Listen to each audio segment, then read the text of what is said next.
Meet Your Maker. Hello, welcome to this week's Meet Your Maker. Thank you for joining us. This week we're going to be watching our award winners. We're watching Ocean View by Alex Cormack, and he was our team award, and Flit by we've got Jack with us and Ina, and they were your audience award. So we're going to watch Ocean View.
That was Ocean View by Alex Cormack.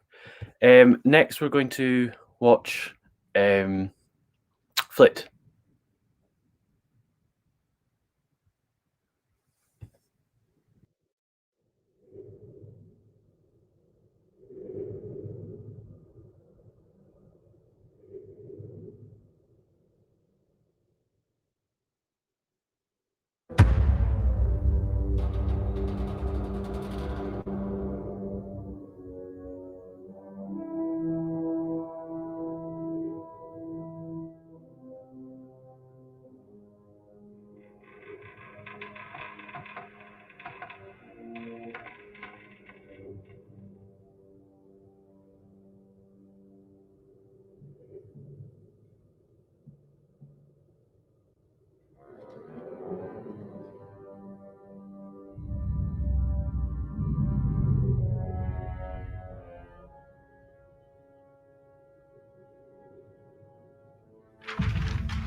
That was Flit with Jack and Ina.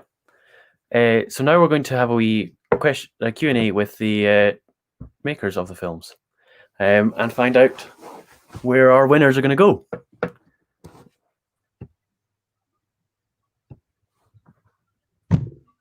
Hi there, how are you all doing? Hello. Hey. Doing well. Good. Yeah. Right. How does it feel? Your winners. How does it feel? You've obviously, Alex, you won the our award, Mhm. the youth team, and Jack and Nina, you won the audience award. How does that feel, Alex? How start with you? Yeah, it feels good. I'm surprised because it was the film happened very fast. Like it wasn't a big sort of planned thing. So I'm just really happy that it happened. Yeah. But maybe it's the originality of it. You didn't our eyes, it's very good. What about you? Yeah, it's brilliant. It's very nice. It's always nice to get recognised for your work, and I mean, yeah, winning a prize is the ultimate recognition. Yeah. So yeah, it's brilliant. It's really nice. How did it take you? It always took you a lot longer. How long did it take you guys to do that one? Well, depends what you count as making it, I guess. But from start to finish, I guess from writing to finally exporting it took probably about sort of 9 months, maybe 10 months. Right. Roughly. Yeah. What's your thoughts? How does it feel? Yeah, I mean it's brilliant. I'm very thankful for it, but yeah, it's definitely two very different films in that sense. I think. Yeah, I mean we started.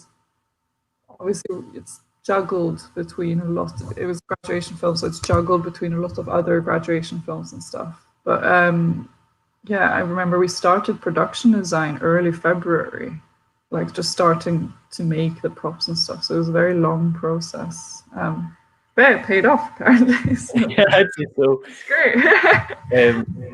So it was part of your coursework. How was it part of the coursework?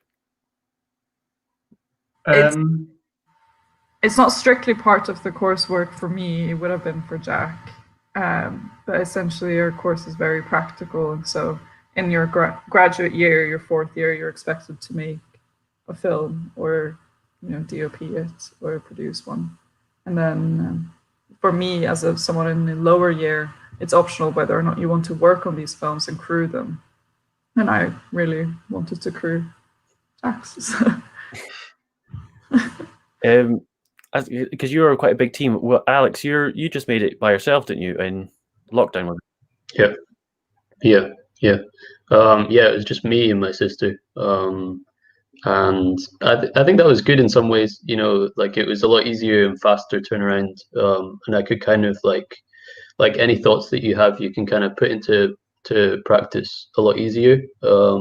But also, obviously, there was the downside of not being able to have a full, like Flit had a huge production design team, like all the set dressing and everything. Whereas my one was just one location. It was quite small. I just had to use what I had. Yeah, and I suppose it was it wasn't really a script. So did you have to get to a point where you went, well, that's enough. That it's or In what way, sorry? well, I suppose Flit's very scripted. So Yeah. you'd get to the end and you'd go, oh, it came to a conclusion. Whereas yours nice and short and simple. But was there a point where you went, I'm not going to add any more. I'm not going to change the story? Kind of. I still figured it all out beforehand and kind of beat it out. And I think once I kind of figured out the whole, starting off with her looking at the painting, then finishing with her inside the painting, it was quite easy to just figure out, especially with 60 seconds, like you're talking a matter of shots. So I could figure out exactly what shots I was going to use and not add anything else. You know, it had to be super, super minimal. Of all I needed, And the 6 seconds, was that intentional? Was that to try and get on TikTok, or what was I know that was actually for a different competition, like a film competition, 60-second one. So I made it for that.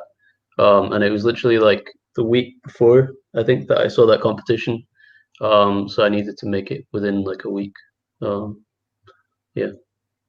Oh, very quick turnaround. Yeah, that's very quick. Yeah. The production value is very good for that. Thanks. Yeah, it definitely is. Yeah, I think it just came down to the painting mainly. It was we had the painting at home, so it kind of inspired most of it. Perfect. And you guys have obviously won prize money. What's your plans to do with the prize money, Jack?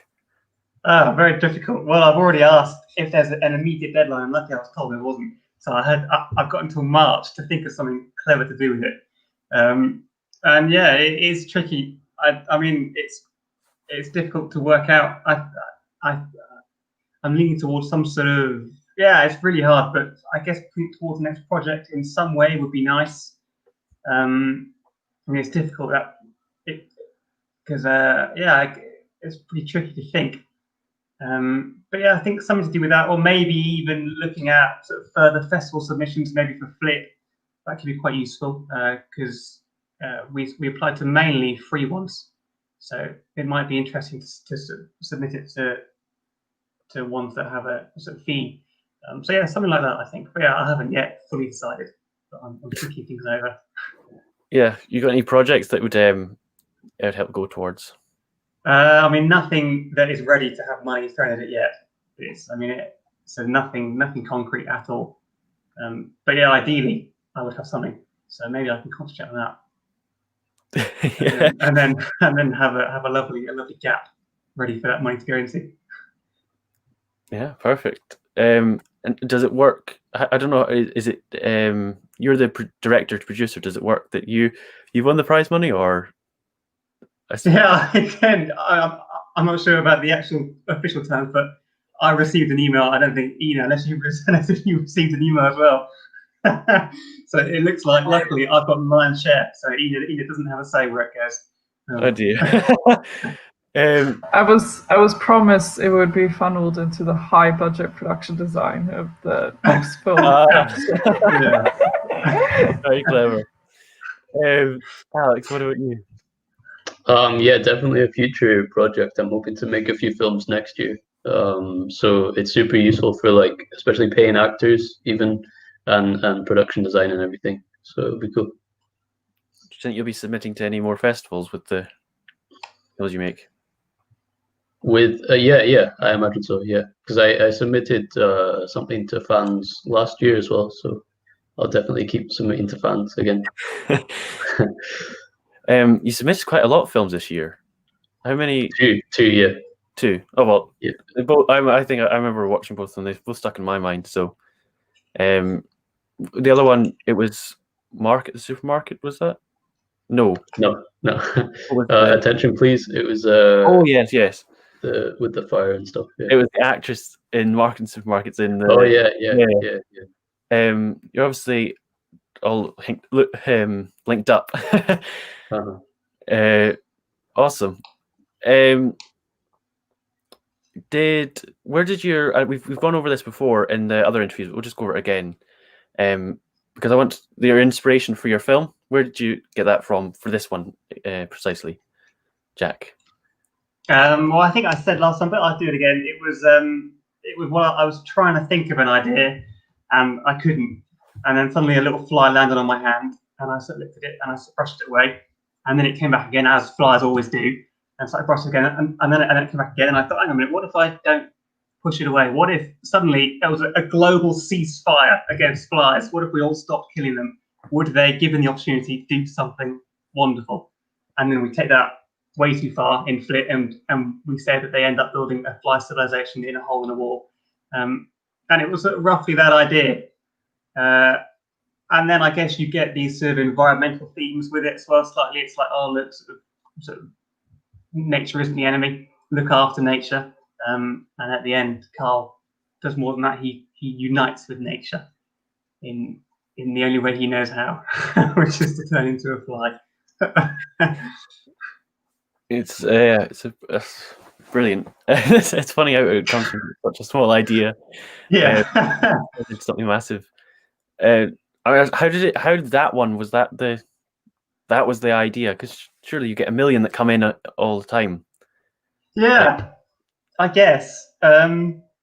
It's difficult to know which ones are worth pursuing. But the way I like to do things is to just have a very sort of rough idea, like a little concept like flies doing something brilliant, and then just seeing how far we can go with that idea, I guess, and just pushing it to its extreme and seeing, no matter how stupid it get, if we can get some sort of story out of it, I guess, is the way that works. I'm not too sure. But yeah, I think that's it. Alex, what was the inspiration for yours? It was definitely the painting. But I think there was also a lot of practical sort of constraints around being in lockdown, not having many locations or actors or whatever. So yeah, the painting kind of stood out to me, and then all the constraints. I feel like obstacles kind of push you to be creative. So I think they kind of helped along the way of me coming up with it. Yeah.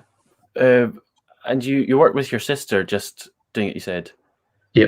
How's that dynamic? You know, did she contribute, or is it just do this, do that?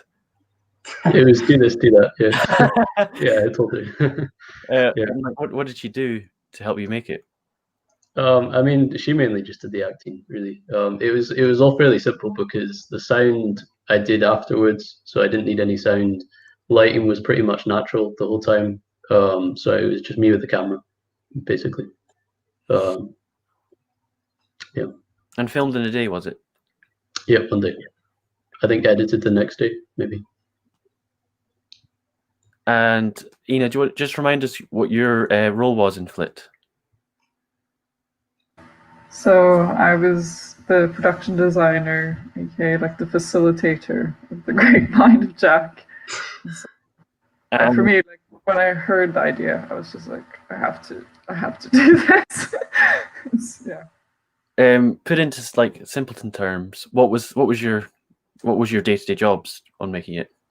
I guess my main task for a while was just sort of designing and making the fly civilization. So that's everything from really pondering on some hard-hitting questions like, do flies even have windows, or is everything a door? Who knows? It's really hard to think about. Or, you know, in a fly utopia, is there capitalism? Would they have ads for things like eau de toilette or such? That was a big one.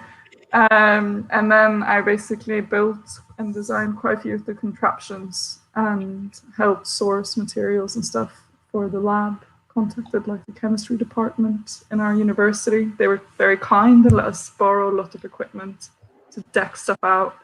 And but I think with the fly stuff, with the fly city, it was sort of my design and stuff. But for most of the lab, it was definitely Jack's vision, Jack's mind, and it was a quite easy job almost. It became, just very clear what was wanted. Realizing it and finding fun ways to do it. It was great fun. Yeah. So you hoping to stay part of the team on further films now? I mean, yeah, I'd love to. If we can afford her tea, that's the Still problem. work together. Absolutely, yes. I think so. Yeah, I think I mean, it went brilliantly. It was brilliant fun, and we managed to achieve what we set out to do. And that was perfect because it was such a huge task at the beginning that we really had no idea how we did it. And so it's brilliant that we found a way to do it. So yeah, definitely. Next, Flit 2, here we come. Yes. I don't know how that would look. Sequel. Yeah, I think we can go there. You need a lot more puppets, I think. Yeah. We saw last time on this, you showed us the puppet, and it was huge. Yes. What I was expecting. You said that was your biggest challenge when making it. Well, it was a challenge. I think everything was pretty challenging. I don't know which one was the biggest one. That was a tricky one. It was, I mean, the very hard thing was we always knew that we'd need to somehow make a fly do what we want it to do on camera. And we didn't. We gave up trying to cast a fly, so we instead thought, let's just build a fly out of a puppet. And there was also, for a while, we thought, will we do it CG? And that was mental. I looked it up. I think I ended up contacting some guy who made some digital fly, some advert, and he very kindly replied saying, "Oh yeah, here's how I did it." And I thought, yeah, we can't do that, but thank you. So I just built a little thing out of wood with a few little sort of joints from old toys I had. I sort of sawed them up, and there's little like ball and socket joints, and sort of glued them into the wood. Stuck on sort of pipe cleaners for legs, and that's I can get it again, I guess, since we are talking about it. It's right here. The pride and joy of the production. Yeah, exactly. This is the heart of it all. So you can see it there. These are sort of finger paints, just painted red. All right, yeah. This is all made of wood. All of this stuff. That sort of furry bit is the fur that I chopped off from these bits of the pipe cleaner. Otherwise, they were too hairy. So I recycled that hair and stuck it on there. You got some little sort of wires in between, if you can see that. But sort of, so you got a little bit of. Yeah. If the head fell off now. And there are the wings, sort of letterbox windows. I think we use for those. So it's a very simple thing. It's just mainly glue and wood. In fact, most things on the set are made of glue and wood. The whole production is the main. The main credit goes to my hot glue gun. Yeah. I mean, that was such a useful tool. It's so useful. I wouldn't have thought that would be camera, lighting, and glue gun. Yeah, that can all go out the window. It was the glue gun. My seat in this could really be replaced with the glue gun. Yeah, we can have that as a special guest. Was there your fly? Was there a prototype, or was that the first one you made? Well, I thought this would be the prototype, but I thought, I mean, it's good enough to be a real thing. It started off as I was just testing it, but I thought, hang on a minute, there's no point wasting time here. Let's just use this. And so we just ended up using that one. It could have been improved in hindsight. Looking at it, there are many ways. I mean, the face is a bit rubbish. It's very simple. I think bits around the eyes. It's a bit of a mess. The sort of eye joins are very sort of stabby. There's a big hole up there. Oh, there. But I think, I mean, we didn't have time. That was a massive problem as well. We didn't really have time to build prototypes. Ideally, we would have had that time, but it was such a rush because there was so much stuff to make that we just thought, let's just go with that one. Had you done the stop motion before? Was this the first time you were working with stop motion for the fly? I'd never done it before. I knew roughly how it worked, but I've never done that before. No, I don't think any of us had really done it before. I mean, yeah, when it came down to animating, it was me, Jack, and the DOP Elias, who was supposed to be here, but unfortunately is on shoot. But yeah, none of us had really had experience with it before. It was good fun figuring it out. But yeah. Yeah, it was fun. I mean, it was almost like sort of playing with a toy, because it's sort of, you can just sort of pose it. So if you want to walk somewhere, you just make it take one step or half a step, I guess, and then you press a button, and then you would do the next bit and then press a button. So it was nice. You got to use your hands a lot, and it was quite fun actually.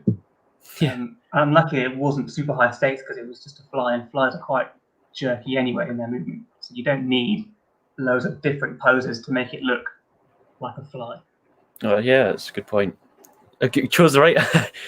Yeah, exactly. Yeah, everything like that. Genius throughout. Thinking all these things. It was all pre-planned.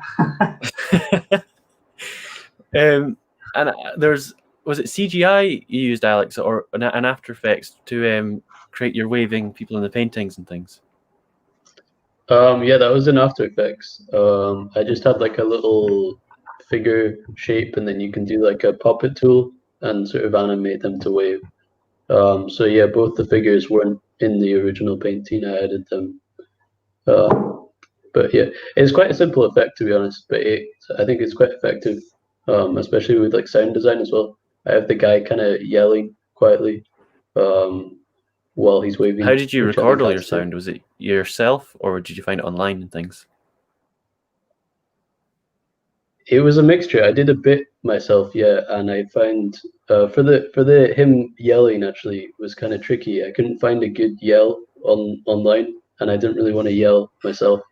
But I knew that goats kind of sound like a person yelling, so I found a lot of things online about goats, and Wow. I used that. It's amazing. That's But brilliant. nobody That's knows. so good.